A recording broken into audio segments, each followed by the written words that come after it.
الحمد لله رب العالمين،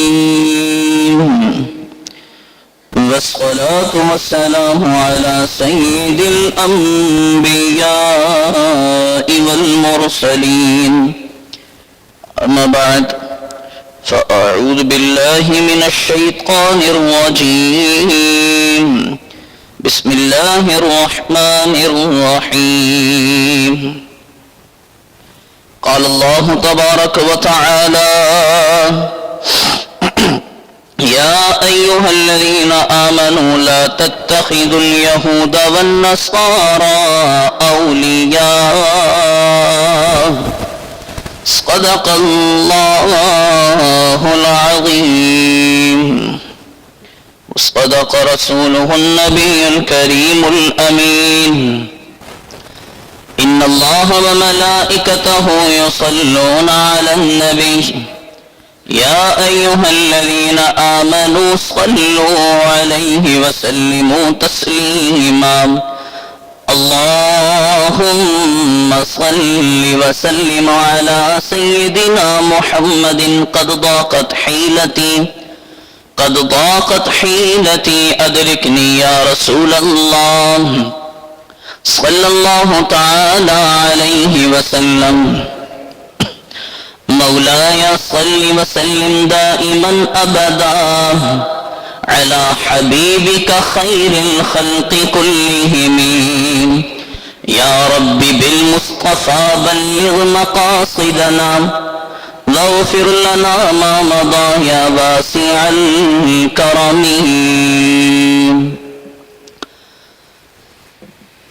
پروانے کو چراغ ہے بلبل کو پھول بس، پروانے کو چراغ ہے بلبل کو پھول بس، صدیق کے لیے خدا کا رسول بس.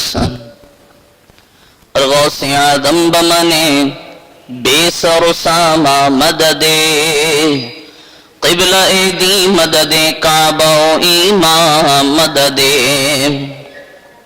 واہ کیا مرتبہ اے غوث ہے بالا تیرا، اونچے اونچوں کے سروں سے ہے قدم آلہ تیرا. میرا خواجہ عطا رسول ہے، وہ بہار چشت کا پھول ہے، وہ بہار گلشن فاطمہ، چمن علی کا نہال ہے. الحمدللہ ثم الحمدللہ. اللہ رب العزت کا کروڑ احسان، اور آقا دو جہاں حضور سید المرسلین خاتم النبیین صلی اللہ تعالی علیہ وآلہ وبارک وسلم کی بارگاہ میں لاکھوں کروڑوں درود و سلام کہ جس رب کے خصوصی فضل سے اور محبوب کریم علیہ السلام کی نظر عنایت سے ہمیں آج کا یہ مبارک دن، برکتوں والا، رفعتوں والا، بلندیوں والا دن نصیب ہوا. حضرات گرامی، جیسا کہ سبھی کے علم میں ہے کہ آج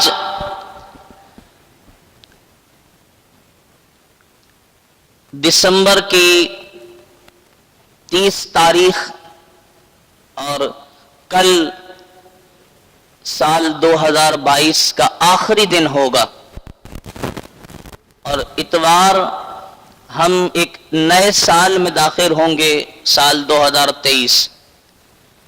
اب آج اس چیز کی انتہائی ضرورت اور اہمیت ہے کہ ہم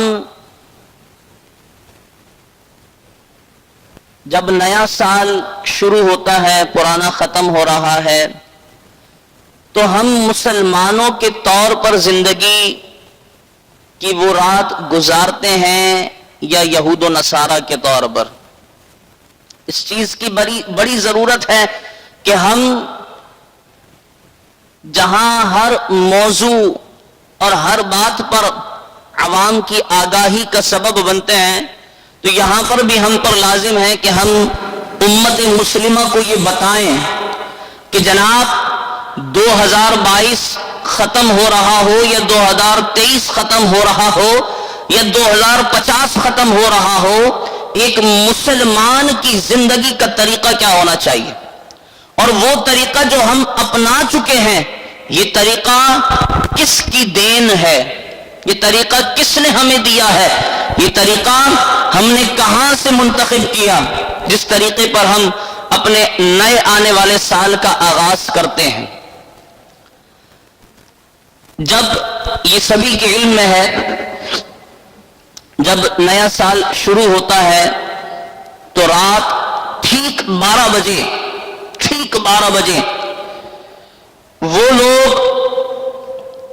جو لبرلز ہیں، جو سیکولر ہیں، وہ لوگ تو ڈھیٹ لوگ ہیں، ایک دم ڈھٹائی کی مورت ہے، ان سے تو ہمارا کلام ہی نہیں۔ جو لبرل ہیں، جو سیکولر ہیں، انہیں آپ لاکھ باتیں بتائیں، قرآن کریم کی آیت مقدسہ مجھے یاد آ رہی ہے کہ اللہ رب العزت نے جب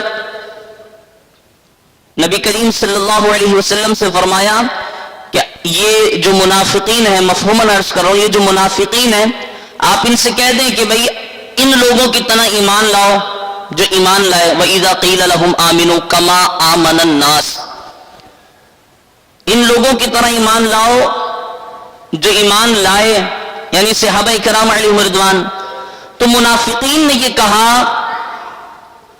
کیا ہم قالوا انؤمن کما آمن السفہاء، کیا ہم ان بے وقوفوں کی طرح ایمان لے آئیں کہ جن کو فکر ہی نہیں ہے اپنے روز و شب کی، جنہیں فکر نہیں ہے، جب سرکار علیہ الصلوۃ والسلام کا فرمان جاری ہوتا ہے تو وہ اپنی اولادوں کو بھی قربان کر دیتے ہیں، وہ اپنے مال کو بھی قربان کر دیتے ہیں، وہ اپنی زندگی کے ہر ایک لمحے کو حضور علیہ الصلوۃ والسلام کے فرمان پر قربان کرنے کے لیے گزارتے ہیں۔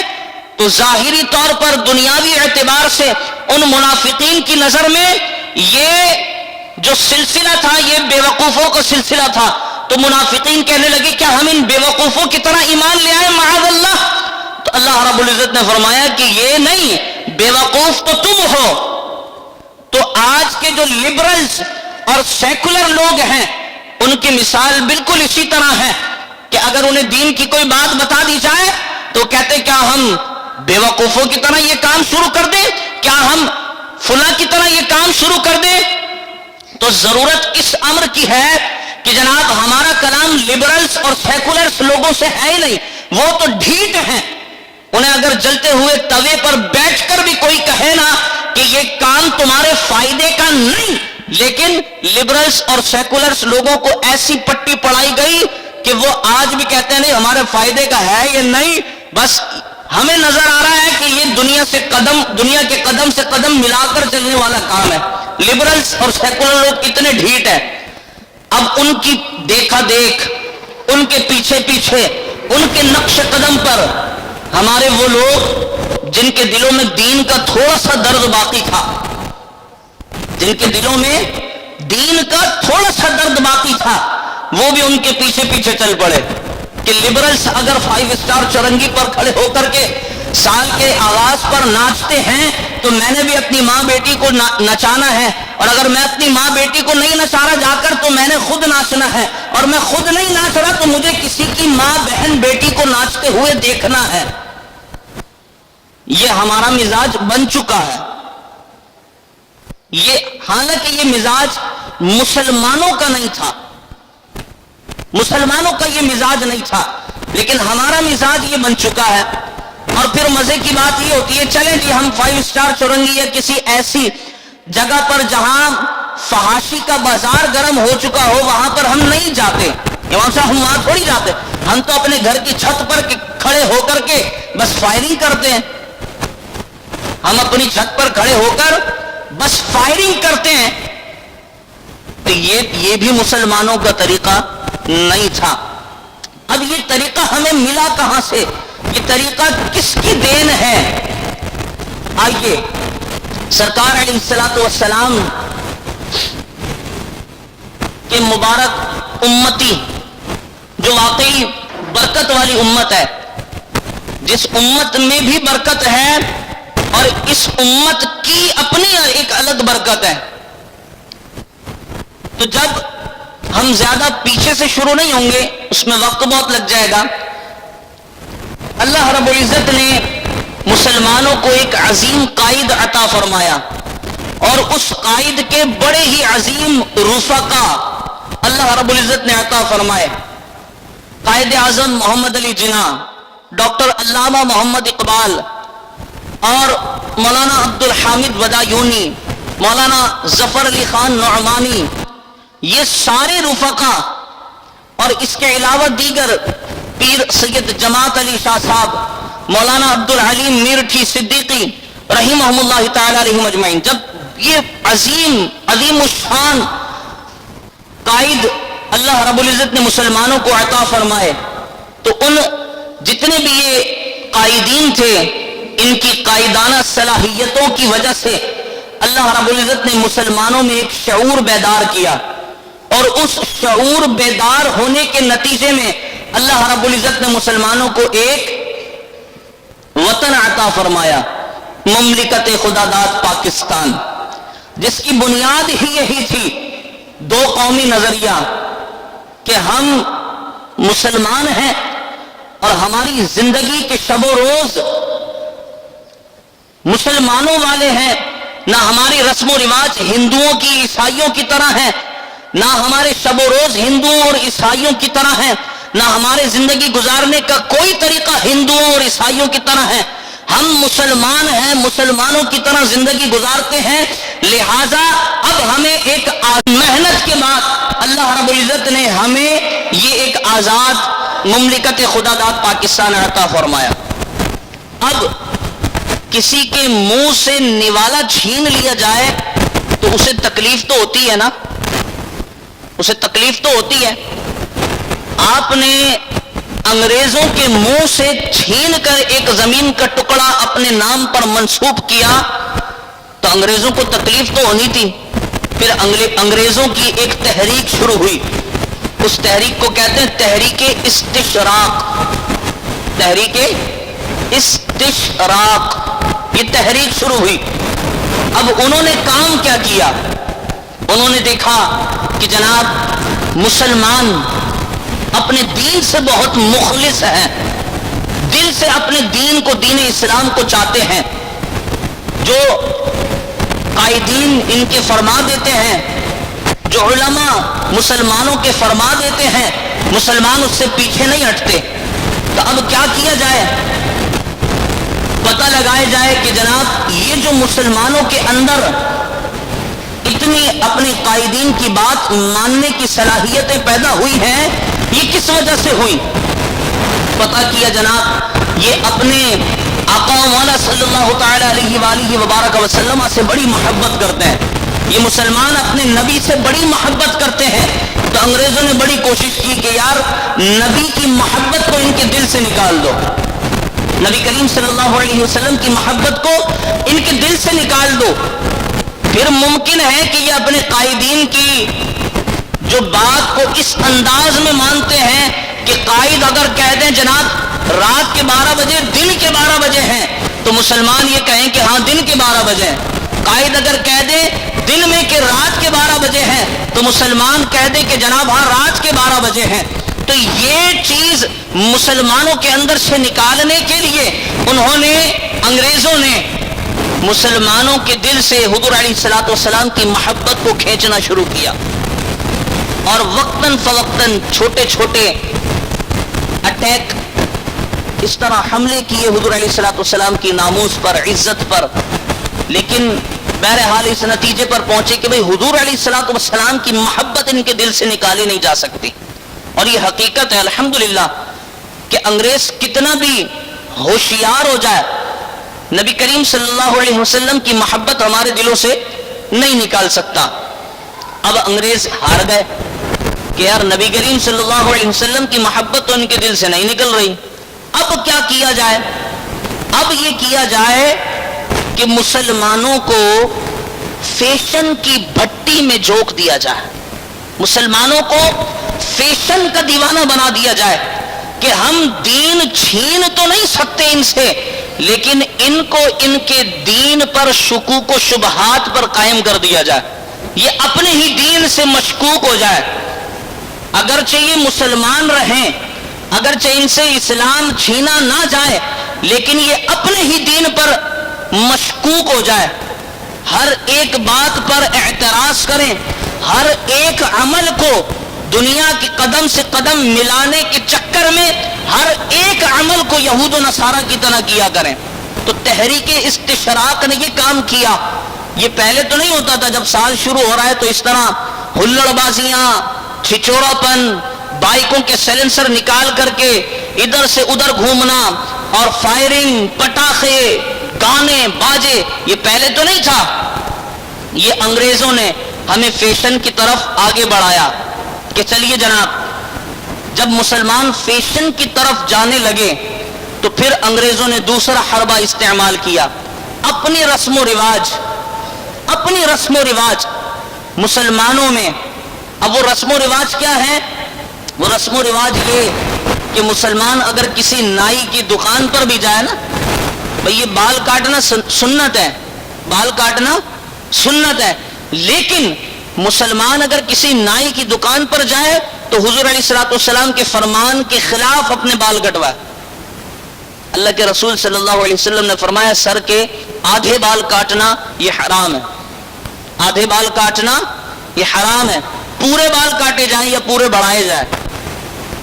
اب ہم جاتے نائی کی دکان پر اور اس نائی کی دکان پر، شاید میرے خیال ہے میں پہلے بھی کئی مرتبہ یہ بات عرض کر چکا ہوں، ہم نائی کی دکان پر جاتے ہیں اور نائی کی دکان پر جانے کے بعد ہم دیکھتے ہیں 9 تصویریں 12 تصویریں لگی ہیں، ان میں سے کوئی ایک بندہ یہ ثابت کر دے کہ یہ جتنی تصویریں ہیں یہ مسلمانوں کی تصویریں۔ ہر بات زبان سے کہی نہیں جاتی۔ آپ اگر آج سوچ رہے ہوں گے کہ بھئی ہڑا اڑی ہونی ہے بیان میں، تو آج آپ کو سمجھانے والی بات ہے کہ ہر بات زبان سے نہیں کہی جاتی، کچھ باتیں وہ بھی ہوتی ہیں جو ہمارا عمل ہمیں بتا رہا ہوتا ہے۔ تو ہم نائی کی دکان پر جاتے ہیں اور نائی کی دکان پر جانے کے بعد بڑے بڑے بھی، بچوں کی تو بات ہی الگ ہے، بڑے بڑے سمجھدار لوگ نائی کی دکان پر جانے کے بعد کہ یار یہ جو ہے نا یہ والی تصویر بس میرے بال ایسے بنا دو، یہ جو تصویر ہے میرے بال ایسے بنا دو۔ اور ہم اپنے بچوں کو بھی لے کر کے جاتے ہیں تو کسی نہ کسی تصویر پر اپنے بچوں کو بھائی ایسے میرے بچوں کے بال کاٹنا۔ پہلی تو چیز یہ کہ ہم حضور علیہ الصلوۃ والسلام کے فرمان کی خلاف ورزی کر رہے ہیں، اور دوسری چیز یہ کہ ہم زبان سے نہیں کہہ رہے کہ ہمیں عیسائی بنا دو، ہمیں یہودی بنا دو، ہمیں نصرانی بنا دو، ہم زبان سے اگرچہ نہیں کہہ رہے لیکن ہمارا عمل یہی دنیا کو بتا رہا ہے کہ اے نائی صاحب ہمیں عیسائی بنا دو، ہمیں اس کے جیسا عیسائی بنا دو، ہمیں اس کے جیسا یہودی بنا دو۔ اگرچہ ہماری زبانیں اس بات کا اقرار نہیں کر رہی کہ ہمیں عیسائی بنا دیا جائے، اگرچہ ہماری زبانوں پر کوئی کلمہ کفر نہیں ہے، اور اگرچہ ہم اس شخص پر کفر کا فتویٰ بھی نہ لگائیں، لیکن اس کا عمل یہی بتا رہا ہے کہ مجھے اس جیسا عیسائی بنا دو، مجھے اس جیسا یہودی بنا دو، مجھے اس جیسا ہندو بنا دو۔ تو حضرات گرامی قدر بات یہی ہے، انگریزوں نے تحریک استشراق شروع کی، اور شروع کرنے کے بعد آج انگریز اپنے مقصد میں کامیاب نظر آتا۔ آپ نہیں تو نہ ہمارا لباس اسلامی، نہ ہماری زندگیاں اسلامی، نہ ہمارا ملک اب اسلامی بچا۔ کہنے کو تو سب اسلامی ہے، کہنے کو تو ہم بھی مسلمان ہیں، کہنے کو تو ہمارا ملک بھی اسلامی ہے، کہنے کو تو ہماری ساری کی ساری زندگی اسلامی زندگی ہے، لیکن افسوس کی بات یہ ہے کہ ہمارا ایک عمل بھی اسلام کے لائق نہیں، اسلام کے مطابق نہیں۔ کسی نے ایک اپنے اسٹیٹس پر لگایا تھا بڑا ہی پیارا جملہ کہ مملکت خدا داد پاکستان میں جب اذان کی آواز آتی ہے تو محسوس ہوتا ہے کہ مملکت خدا داد پاکستان اسلامی ملک ہے. اور یہ اگرچہ بات مشکل اور سخت بات ہے لیکن یہ حقیقی بات ہے کہ ملک پاکستان میں صرف اذان کی آواز پر یہ پتہ لگتا ہے کہ مملکت خدا داد پاکستان ایک اسلامی ملک ہے. بہت گہری اور کٹھن بات ہے. کیا ہم آج اس موڑ پر آ کر کے کھڑے ہو گئے کہ صرف اذانوں کی وجہ سے لگ رہا ہے کہ ہم اسلامی ملک میں رہ رہے ہیں، ورنہ ہماری شادیاں، ہمارے تربیت کے طور طریقے، ہمارے شب و روز، ہمارا نئے سال کا آغاز، کوئی ایک چیز بھی ایسی نہیں کہ جو ہمارا اسلامی شعار دکھا رہی ہو، جو بتا رہی ہو کہ یہ مسلمان ہیں. اب یہ پینٹ شرٹ ہمیں کہاں سے ملا ہے؟ وہ مسلمانوں کا لباس ہے. اگرچہ حرام نہیں ہے پینٹ شرٹ پہننا، ہم کسی کو یہ نہیں کہیں گے بھائی آپ پینٹ شرٹ پہننے حرام کام کر رہے ہیں، لیکن یہ مسلمانوں کا لباس تو نہیں. یہ ان لوگوں کا لباس ہے کہ جو اپنی زندگی کے شب و روز یا اسلام کی توہین یا اللہ رب العزت کی توہین یا حضور علیہ الصلوۃ والسلام کی توہین میں اپنے شب و روز گزارتے. یہ لباس تو ان لوگوں کا ہے. کوئی ایک شخص یہ ثابت کر دے جناب کہ نبی کریم صلی اللہ علیہ وسلم کے جتنے صحابہ کرام علیہم رضوان تھے ان کے چہروں پر داڑیاں نہیں تھیں سوائے چند کے کہ جن کی قدرت ہی نہ نکلی. کوئی ایک ثابت کر دے یہ کلین شیف یہ مسلمانوں کا طریقہ تو نہیں، یہ کلین شیف یہ تو یہود و نصارہ کا طریقہ ہے، یہ ان کا دیا ہوا تحفہ ہے کہ ہم آج کلین شیف ہو کر کے گھومتے ہیں. تو تحریک استشراق اپنے مقصد میں آج کامیاب نظر آتی ہے. اگرچہ ہم یہ اپنے آپ سے ایک مرتبہ نہیں 1,00,000 مرتبہ کہہ دے کہ یار امام صاحب بڑی عجیب باتیں کرتے ہیں جمعہ کے خطبہ میں، لیکن باتیں ایک دم سچی کہ ہم انگریزوں کے جھانسے میں آ گئے. ہم انگریزوں کے جھانسے میں آ گئے اور ہم نے اپنی زندگیاں ان کے ہاتھوں میں گروی رکھ دی. یہ والا گروی نہیں کہ جو ہم نے ملک گروی رکھا قرضے لے لے کر، نہیں، بغیر کسی فائدے کے، نہ دنیاوی فائدہ نہ اخروی فائدہ، ہم نے انگریزوں کے ہاتھ میں اپنی زندگیاں رکھ دی. اگر ہمیں لوگ ویسے دنیاوی طور پر جو قرضہ ملک کو ملتا ہے ظاہری بنیادی طور پر اس کے فائدے کچھ ہمارے حکمران بتاتے بھی ہیں، اگرچہ وہ فائدے نہیں ہوتے لیکن ہمارے حکمران بتا دیتے ہیں. لیکن یہ جو ہماری زندگیاں ہم نے یہود و نصارہ کے ہاتھ میں رکھی ہیں، نہ اس کا دنیاوی کوئی فائدہ نظر آتا ہے نہ اس کا اخروی کوئی فائدہ نظر آتا ہے. اور ہمارے مزاج اس طرح بنا دیے گئے کہ آج کوئی نوجوان کھڑے ہو کر کے یہ سوچتا ہے کہ ابو امی میں نے داڑھی رکھنی ہے، میں نے اپنے چہرے پر حضور علیہ الصلوۃ والسلام کی سنت سجانی ہے، تو ماں باپ کہتے ہیں شادی کے بعد رکھنا، ابھی رکھو گے تو تم عمر سے بڑے لگنے لگو گے. یہ ہمارا مزاج ہے اور یہ حقیقی بات ہے. ہوا پہ تیر تو نہیں چل رہے ہیں. ہماری ایک بات ہوا میں تیر نہیں ہوتی. والد ابھی سے تم زلفیں سجا لو گے تو تم سے شادی کون کرے گا، ابھی سے تم زلفیں سجا لو گے، ابھی سے تم داڑھی رکھ لو گے تو تمہاری عمر تو 24 سال ہے، یہ 34 سال لگنے لگے گی، داڑھی مت رکھنا.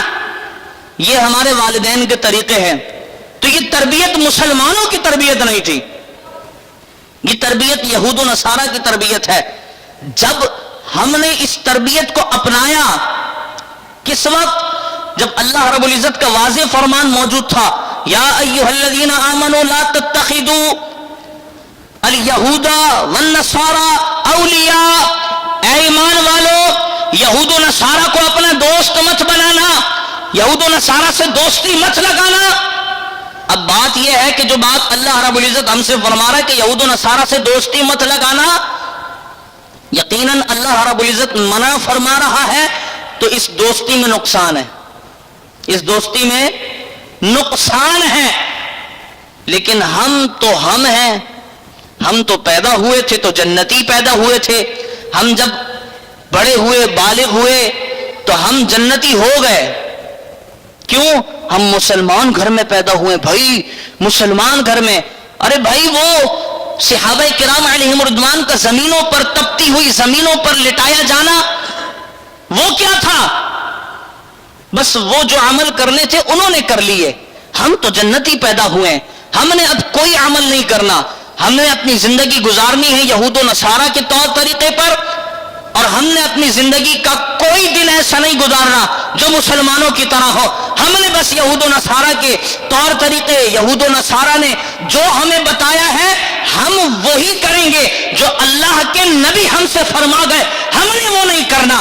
ہم نے بس کام یہود و نصارہ کے کرنے ہیں، ہمارے عمل ہمیں یہی بتا رہے. آپ کا امام صاحب بڑی عجیب باتیں کر رہے ہیں. آپ کوئی اپنے نبی کے فرمان پر کسی یہودی نصرانی کے فرمان کو فوقیت دے سکتا ہے؟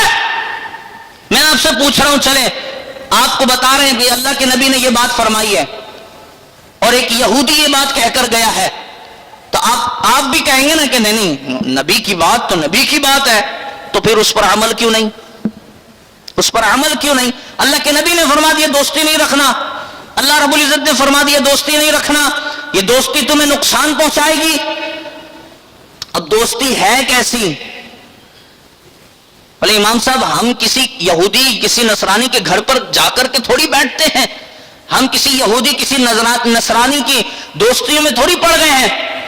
تو دوستی یہ ہے کہ اس یہودی نے، اس عیسائی نے مجھے، آپ کو، ہر ایک شخص کو جس نے کلمہ پڑھا نا حضور علیہ السلام کا، اس پر کوشش کی کہ یار اس کو اسلام کے طریقے سے نکال کر اپنے طریقے پر ڈال دو. اور آج ہر ایک امتی سوائے چند الا ماشاء اللہ جسے اللہ نے بچایا، ہر ایک یہودیوں اور عیسائیوں کے طریقے پر اپنی زندگی گزار رہا. جس سے میں آپ کو بتاؤں، آپ سوچیں بھئی ہمارے ملک پر اتنی آفتیں، اتنی بلائیں کیوں نازل ہوتی ہیں؟ ہمارا ملک اتنا خسارے میں کیوں چلا جا رہا ہے؟ اللہ کے نبی صلی اللہ علیہ وسلم نے سود سے منع فرمایا، اللہ رب العزت نے سود کو اپنے خلاف اعلان جنگ فرمایا. آج کوئی پاکستانی ایسا نہیں جو سود سے بچا.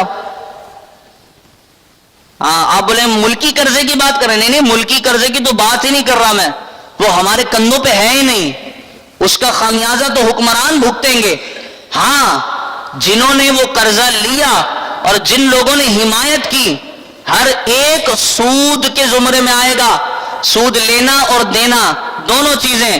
جس نے ایسے کسی بھی حکمران کو ووٹ دیا، چلے یہ شرعی مسئلہ بھی بیان کر دیا جائے کہ ہمارے ابھی تک جتنے حکمران آئے، اور غالباً 1962 سے، غالباً یہ شاید اس سے 2-4 سال پہلے، اس سے پہلے نہیں تھا، 1962 سے اب تک جتنے حکمرانوں نے سود پر پیسہ لیا، جتنے حکمرانوں نے سود پر پیسہ لیا، اور آج تک جو شخص ان حکمرانوں کا حمایتی ہے، سب پر توبہ لازم ہے، واجب ہے اللہ رب العزت کی طرف سے کہ ہر وہ شخص جو ان حکمرانوں کا آج تک جو ان حکمرانوں کی حمایت کرتا ہے، اس پر توبہ واجب ہے کہ وہ توبہ کرے اللہ رب العزت کی بارگاہ میں کہ مولا میں نے ایسے لوگوں کی حمایت کی کہ جو تیرے خلاف اعلان جنگ کر رہے تھے.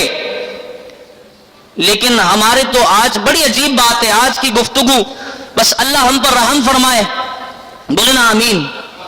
جی اللہ ہم پر رحم فرمائے. ہم تو ایسے لوگوں کو امت مسلمہ کا لیڈر کہتے ہیں، امت مسلمہ کا لیڈر، کہ جس نے قرض لینے میں کوئی کسر ہی نہیں چھوڑی. 75 سال میں سب سے زیادہ سود جس نے لیا ہے، ہم اسے کہتے ہیں امت مسلمہ کا لیڈر، مجاہد ناموس رسالت. امام صاحب سیاسی طرف چلے گئے، نہیں ہمارا پورا بیان ہی آج سیاسی ہے کہ ہم مسلمان ہیں، اور ہمارے نبی پاک صلی اللہ تعالی علیہ وآلہ وبارک وسلم نے ہمیں ایک طریقہ دیا ہے، ہمیں ایک انداز سکھایا ہے. اگرچہ ہم واش روم بھی جاتے ہیں نا، باتھ روم، بیت الخلا، تو اللہ کے رسول صلی اللہ علیہ وسلم نے وہاں بھی جانے کا اور آنے کا اور بیٹھنے کا اور فارغ ہونے کا ہر ایک طریقہ بتایا ہے. آپ کے اسلام کو کامل مذہب نہیں سمجھتے. اسلام ایسا کامل اکمل مذہب ہے کہ یہود و نصارہ آج بھی دانتوں میں انگلیاں لیے بیٹھے ہیں. لیکن افسوس تو اسی بات پر ہے نا کہ مسلمان اگر کوشش کرے تو تب کی بات ہے، لیکن مسلمان تو انگریز کے پیچھے ہاتھ باندھ کر کھڑا ہے. مسلمان تو کہہ رہا ہے جی حضور میں آپ کا غلام، 75 سال پہلے میں آزاد نہیں ہوا تھا، آج بھی میں آپ کا غلام ہوں. ٹھیک ہے، اس وقت اگر سرحدیں بن گئی تھی تو کیا ہوا، لیکن فکری طور پر، نظریاتی طور پر آج بھی میں آپ کا غلام ہوں. آج بھی مسلمان یہودیوں کا غلام ہی ہے. ہماری سوچ آزاد نہیں ہو سکی، ہماری فکر آزاد نہیں ہو سکی. آج بھی ہم اپنی زندگی کے شب و روز یہودیوں اور عیسائیوں کے طریقے پر گزارنا ہے.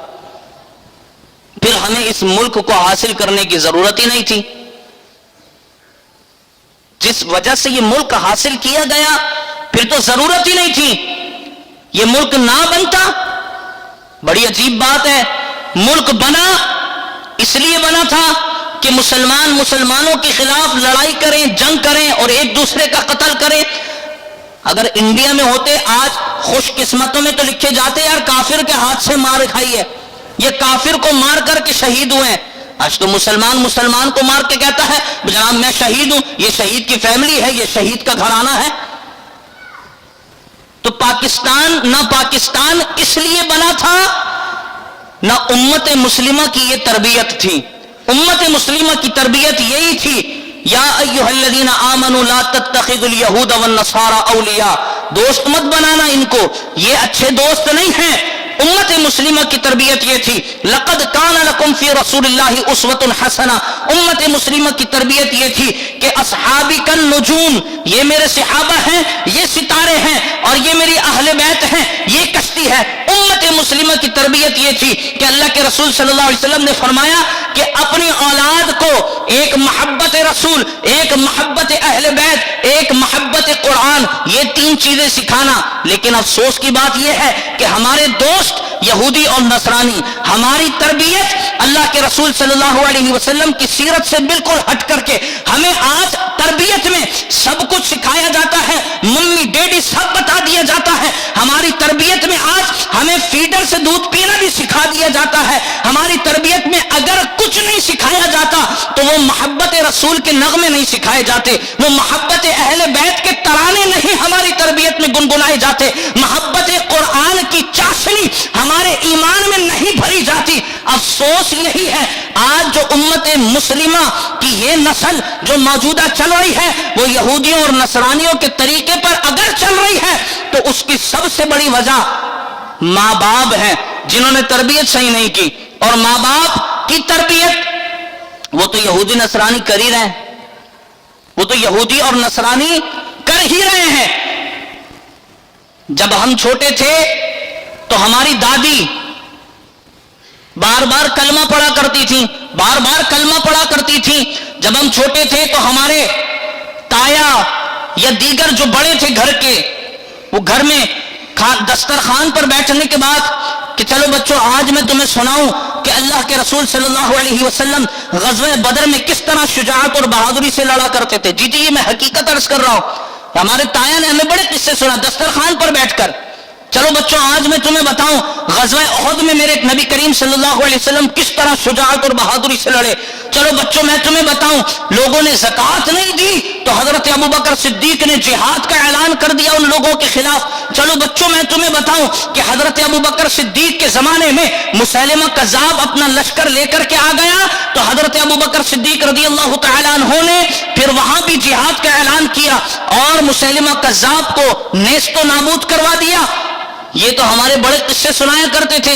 لیکن افسوس کی بات یہ ہے کہ ہماری تربیت نہ محبت رسول میں ہو رہی ہے، نہ محبت اہل بیت میں اور نہ محبت قرآن میں. ہماری تربیت یہ لو بیٹا موبائل اور دیکھو اس میں کیسی پویم چل رہی ہے، یہ لو بیٹا موبائل آج بڑے تعجب کی بات یہ ہے کہ 8ویں کلاس میں بچہ چلے جاتا ہے اور اس کے ہاتھ میں اماں ابا موبائل پکڑا دیتے ہیں کہ ٹھیک ہے تو اگر پاس ہو گیا تو میں تجھے موبائل دلاؤں گا، ٹھیک ہے اگر تو پاس ہو گیا میں تجھے بائک دلاؤں گا۔ پھر اس کا نتیجہ کیا نکلتا ہے؟ نتیجہ یہ نکلتا ہے کہ جب شادی ہوتی ہے تو وہی بچہ کہہ رہا ہوتا ہے کہ امی ابو آپ کو کیا پتا، آپ کیا جانتے ہیں دنیا کے بارے میں، آپ زمانے کی خیر خبر کیا رکھتے ہیں، آپ کو نہیں معلوم، یہ تو ہمیں معلوم ہے، ہم اب بڑے ہو گئے ہیں، ہمارے ہاتھ میں آپ نے موبائل پکڑایا تھا، پوری دنیا آپ نے ہمارے ہاتھ میں دے دی تھی، اب ہم سب جانتے ہیں، آپ کو موبائل تو چلانا نہیں آتا، آپ کیا ہماری تربیت کریں گے؟ پھر ماں باپ آتے، امام صاحب بچہ ہاتھ سے نکل گیا ہے، بچہ ہاتھ سے نکل گیا ہے، کہنا نہیں مانتا۔ کچھ امائیں آتی ہیں، امام صاحب دعا کرے، میرا بیٹا مجھ سے زیادہ اپنی بیگم کی مانتا ہے، تو ہم نے اس کو سکھایا یہی سب ہے۔ یہ سال شروع ہونے پر جب کوئی معاملہ ہو تو دین اسلام کے خلاف کھڑے ہو جانا، جب سود کوئی حکمران لے تو اس کی حمایت میں ایسے ڈٹ جانا کہ معاذ اللہ ثم معاذ اللہ یہ کوئی اللہ کے نبی کی سیرت پر ہی عمل کر رہا ہے، ثم معاذ اللہ، تو یہ تو ہمارے زندگی گزارنے کے شب و روز ہے۔ پھر ہم کہتے ہیں کہ ہم جنتی ہیں، ہمارا یہی ایک المیہ ہے کہ اتنی ڈھٹائی کے ساتھ یہود و نصارہ کی سیرت پر چلنے پر، اتنی ڈھٹائی کے ساتھ ہم سے اگر کوئی مکالمہ کرنے بیٹھ جائیں ہم اسے کہتے ہیں جا بھائی جا، ہم رسول اللہ کے جنت رسول اللہ کی، ایسا ہی ہوتا ہے نا، جا بھائی جا ہم تو جنتی ہیں۔ بھائی کس نے تیرے کو جنتی بنایا؟ کوئی پروانہ، کوئی سند ہے؟ نہیں، ہم جنتی ہیں۔ جب تم جنتی ہی ہو تو پھر اللہ رب العزت نے یہ نماز فرض کیوں کی؟ جب تم جنتی ہو چکے ہو تو پھر یہ آیت پیش کرنے کا مقصد کیا تھا؟ لقد کان لکم فی رسول اللہ اسوۃ حسنہ۔ جب تم جنتی ہو چکے ہو تو اللہ کے رسول نے محبت قرآن، محبت اہل بیت، محبت رسول کی تربیت کیوں کی؟ جب تم جنتی ہو چکے ہو تو اللہ کے رسول صلی اللہ علیہ وسلم نے حرام اور حلال کیوں بتایا؟ جب تم جنتی ہو چکے ہو تو اللہ کے رسول صلی اللہ علیہ وسلم نے سنت، مکروہ، واجب، فرض، یہ ساری چیزیں کیوں بتائیں؟ نہیں امام صاحب آپ کی بات ٹھیک ہوگی اپنی جگہ، لیکن کل 2023 شروع ہو رہا ہے، ہمیں فائرنگ تو کرنی ہے۔ ہاں کیوں بھائی، کیوں فائرنگ کرنا چاہتے ہو؟ یہودی کرتے ہیں نا، اگر ہم نہیں کریں گے تو وہ دنیا ہمیں کہے گی دقیانوس ہو گئے، زمانے کے قدم سے قدم ملا کر چلنا نہیں جانتے مسلمان۔ تو لعنت ہے ایسے قدموں کے ملانے پر کہ جو یہود و نصارہ کی تربیت پر عمل کرواتے ہوں یا کر رہے ہوں۔ یہ ساری باتیں تعجب خیز ہیں میرے لیے بھی، آپ سب کے لیے بھی، کہ امام صاحب ہر جمعے کو باتیں تو بڑی کرتے ہیں، باتیں بڑی کرتے ہیں، لیکن امام صاحب باتیں ہی کریں بس، ہم اگر نہیں کریں گے تو عمل نہیں کریں گے۔ امام صاحب آپ کا جو دل کرے وہ بولیں، ہم نے عمل نہیں کرنا۔ اللہ کے رسول صلی اللہ علیہ وسلم کی سیرت پر ہم کیوں عمل کریں؟ وہ تو صحابہ کر گئے۔ اللہ کے رسول صلی اللہ علیہ وسلم کے فرمان پر ہم کیوں عمل کریں؟ وہ تو صحابہ کر گئے۔ امام صاحب آپ کچھ بھی بولیں، کتنا بھی چیخیں، آپ گلا پھاڑ پھاڑ کر اپنے آپ کو ہلاک کر دیں، لیکن ہم نے اللہ کے رسول کی باتوں پر عمل نہیں کرنا۔ ہم نے اگر زندگی گزارنی ہے تو وہ بس اور بس یہود و نصارہ کے طریقے پر زندگی گزارنی ہے، یہ ہمارا طریقہ ہے۔ کیوں آپ کے سامنے ہے نا، ہمارا تو ہر جمعہ، اور ہم یہاں اکیلے تھوڑی ہیں، ساری دنیا میں کتنی مسجدیں ہیں اور اس پوری دنیا میں کتنے مقررین، واعظین بیان کرتے ہیں مختلف زبانوں میں، مختلف انداز میں۔ تو اس وقت تو پوری دنیا کو مسلمان ہو جانا چاہیے تھا، مسلمان ہی مسلمان نہیں ہو سکا تو دنیا مسلمان کیا ہوتی؟ بڑا گہرا جملہ کہہ گئے مولانا۔ ہاں جی مسلمان ہی مسلمان نہ ہو سکا تو دنیا کو کیا مسلمان کرنا تھا؟ وہ شخص ہم سے پکا مسلمان ہے جو مسلمانوں کے گھر میں پیدا نہیں ہوا۔ آج بڑی تلخ باتیں ہیں، وہ ہم سے زیادہ گہرا مسلمان ہے جو مسلمانوں کے گھر میں پیدا نہیں ہوا۔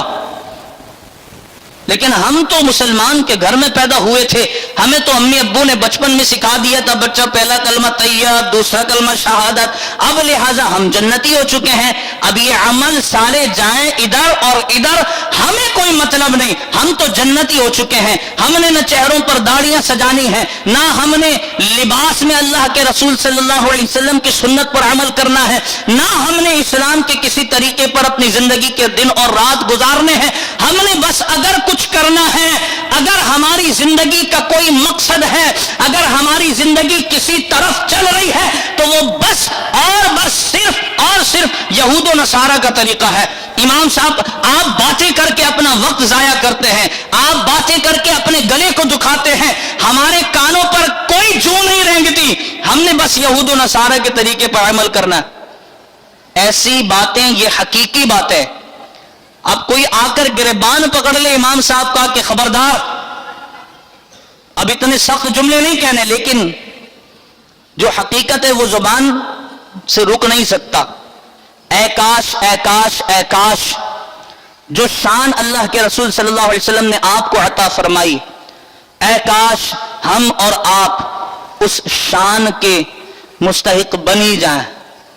اے کاش جو اللہ کے رسول صلی اللہ علیہ وسلم نے معراج پر حضرت ابراہیم علیہ السلام سے سلام موصول کیا تھا کہ ٹھیک ہے میں اپنی امت کو یہ آپ کا سلام دے دوں گا، اے کاش ہم وہ امتی بن جائیں کہ حضرت ابراہیم علیہ السلام کے سلام کا جواب دے سکیں۔ آپ کہہ دینا، یہ آپ کے لیے دعا ہے، آپ کہہ دینا آمین۔ اے کاش مولا ہمیں اپنے محبوب کی سیرت پر چلنے والا بنا دے۔ اے کاش ہم نئے سال کے جشن کا آغاز حضور علیہ السلام کے نغمے گنگنا کے کریں۔ اللہ کے رسول صلی اللہ علیہ وسلم کی بارگاہ میں درود و سلام کا نذرانہ پیش کریں۔ ہم پیارے آقا کی بارگاہ میں درود و سلام پیش کر کے اپنے نئے سال کا آغاز کریں گے۔ چلے اللہ تبارک و تعالی عمل کی توفیق نصیب فرمائے، اللہ رب العزت ہمیں پیارے آقا کی سیرت پر عمل کرنے والا بنائے، آمین بجاہ سید المرسلین صلی اللہ تعالی علیہ وسلم۔